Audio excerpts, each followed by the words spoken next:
Страф и паника меѓу административците по најавеното префрлање на вработени од јавниот во приватниот сектор.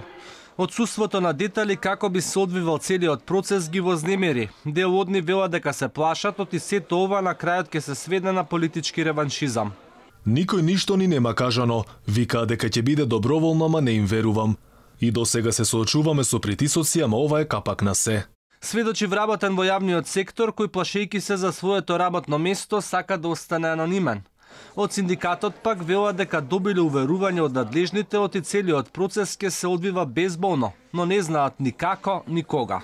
Добивме сознание, а мислам тоа може да заклучи и по изјавите дадени на телевизијата, дека нема да бидат понудени на приватниот сектор неработниците, туку оние кои се незадоволни со платите во јавниот сектор, односно сите оние кои се корисни за буџетот.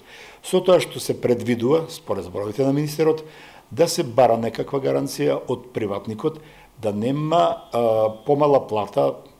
Надлежните се уште прават анализи. Известно е единствено дека приватниците кои ќе преземат административци би добиле субвенции, а државата би ја плаќала и нивната преквалификација.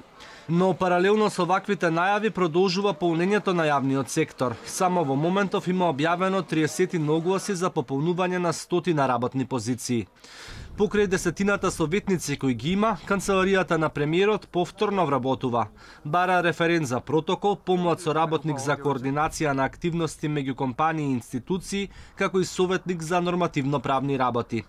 Углас има распишано и Републичкото собрание, кое бара 16 службеници, а вработуваат и Министерствата за економија, за локална самоуправа, за образование, за труд и социјала, повеќе клиники и јавни предпријатија.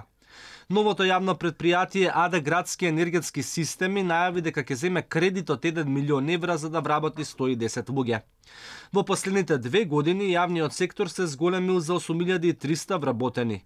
Од државниот буџет плата земаат над 130.000 луѓе. Во оваа бројка не влегуваат оние со договор на дело, оние кои се ангажирани преку агенциите за привремени вработувања, како неизбраните и именувани функционери, пратеници, министри, заменици министри, градоначалници, председатели и членови на државни комисии, на управни и надзорни одбори, директори, судии и јавни обвинители.